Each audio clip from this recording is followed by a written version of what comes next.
नमस्कार। आजकल artificial intelligence मतलब एआई की बात तो हर तरफ हो रही है। चैट जीपीटी है, वो कमाल की तस्वीरें बनाने वाले टूल्स हैं। हाँ, बिल्कुल। ये तो जैसे आम हो गया है। पर ये तो बस ऊपर की बात है ना। एआई असल में कहीं ज्यादा गहरे, बुनियादी बदलाव ला रहा है। सही कहा। आज हम ना सिर्फ चैटबॉट्स या इमेज जनरेटर से थोड़ा आगे देखेंगे। हम बात करेंगे कि कैसे एआई विज्ञान, चिकित्सा और यहाँ तक कि नई चीजें, नई सामग्रियां खोजने में कैसे क्रांति ला रहा है। अच्छा, हाँ, इसके लिए हमने कई स्रोत देखे हैं। यूट्यूब वीडियो, विकिपीडिया, एक्सपर्ट्स की बातचीत, एकेडमिक चर्चाएं, सब कुछ। तो मतलब हमारा इरादा ये समझने का है कि ये टेक्नोलॉजी जहां एक तरफ गजब की संभावनाएं दिखा रही है, वहीं दूसरी तरफ अर्थव्यवस्था और समाज के लिए कुछ गंभीर चुनौतियां भी खड़ी कर रही है। बिल्कुल। तो चलिए इन स्रोतों के आधार पर जरा गहराई में उतरते हैं इस विषय के। एआई का सफर ये तो साधारण कंप्यूटर प्रोग्राम से शुरू हुआ था, पर अब तो मशीनें खुद सीख रही हैं। हम्म। और हाल के सालों में तो गजब की तेजी आई है। कुछ लोग इसे एआई स्प्रिंग भी कह रहे हैं। हाँ, बिल्कुल। जैसे 2016 में जब डीप माइंड के अल्फागो ने हाँ, वो दुनिया के बेस्ट गो प्लेयर को हरा दिया था। हाँ, वो तो बड़ी खबर थी। वो एक अहम मोड़ था। और फिर 2022 में ओपन एआई का चैट जीपीटी आया। हाँ, उसने तो करोड़ों लोगों को एआई का सीधा अनुभव दे दिया। और इस तेजी के पीछे क्या है? मतलब टेक्नोलॉजी में ऐसा क्या बदला? कई चीजें हैं। एक तो कंप्यूटिंग पावर बहुत बढ़ गई है। हम्म, फिर डेटा, बहुत सारा डेटा उपलब्ध है। और एल्गोरिदम भी बेहतर हुए हैं, जैसे वो ट्रांसफॉर्मर आर्किटेक्चर। अच्छा। उसने एआई को भाषा की बारीकियां समझने में बहुत मदद की है। और इसका असर सिर्फ बातचीत या तस्वीरें बनाने तक नहीं है। आप कह रही थीं कि विज्ञान में क्रांति आ रही है। हाँ, ये वाकई क्रांति है। मिसाल के तौर पर डीप माइंड का अल्फा फोल्ड। अल्फाफोल्ड। वो क्या करता है? वो प्रोटीन की ना जो जटिल 3D संरचना होती है, हम्म, उसकी भविष्यवाणी कर सकता है। ये दशकों से जीव विज्ञान की एक बहुत बड़ी पहेली थी। बाप रे। तो इससे फायदा? फायदा ये कि नई दवाएं खोजने की रफ्तार वो कई गुना बढ़ सकती है, बीमारियों को समझने में मदद मिलेगी। प्रोटीन समझना ठीक है, लेकिन क्या एआई जैसे हमारे आसपास की चीजें, मान लीजिए नई बैटरी, वो भी डिजाइन कर सकता है? यही तो सबसे दिलचस्प बात है। डीप माइंड ने हाल ही में 2.2 मिलियन मतलब 22 लाख नई क्रिस्टल संरचनाओं की भविष्यवाणी की है। 22 लाख? हाँ, ये नई सामग्रियों का आधार बन सकती हैं।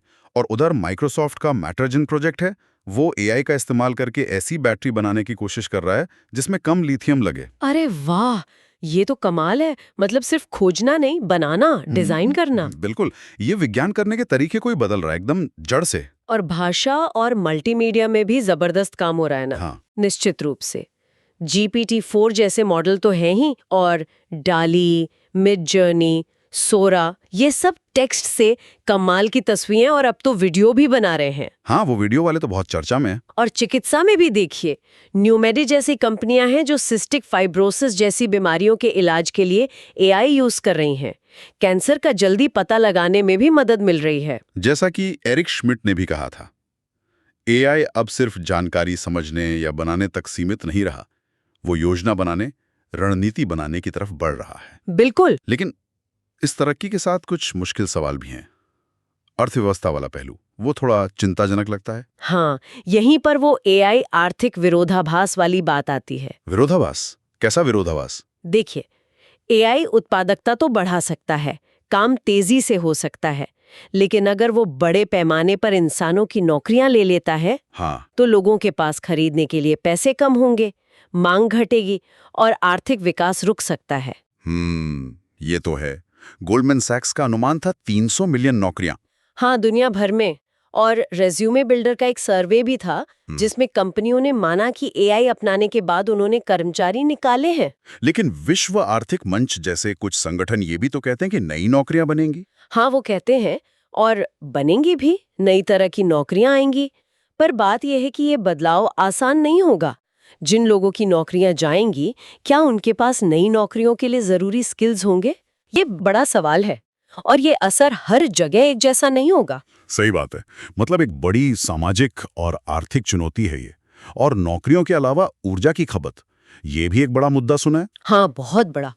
एआई सिस्टम्स को चलाने में, खासकर बड़े मॉडल्स को ट्रेन करने में बेतहाशा बिजली लगती है। कितनी, कोई अंदाजा है? एक अनुमान है कि अकेले अमेरिका में एआई के लिए 90 गीगावाट एक्स्ट्रा बिजली चाहिए होगी। 90 गीगावाट, बाप रे। हाँ, इससे जीवाश्म ईंधन पर निर्भरता बढ़ सकती है। हालांकि कुछ देश अब परमाणु ऊर्जा में निवेश बढ़ा रहे हैं इसी वजह से। और डेटा का क्या? एआई तो डेटा पे ही चलता है। बिल्कुल, डेटा से जुड़ी भी कई चुनौतियां हैं। पहली बात तो डेटा चाहिए बहुत सारा।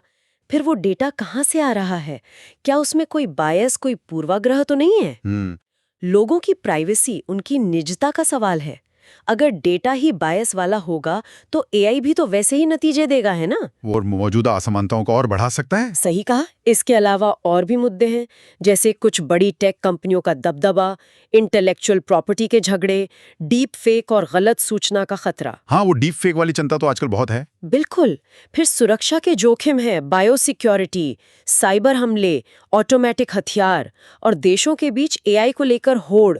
ये सब बहुत जटिल चुनौतियां हैं। तो इतनी सारी चुनौतियां देख के लगता है, क्या एआई से जो उम्मीदें हैं वो पूरी हो पाएंगी? उम्मीदें तो बहुत बड़ी हैं और जायज भी हैं।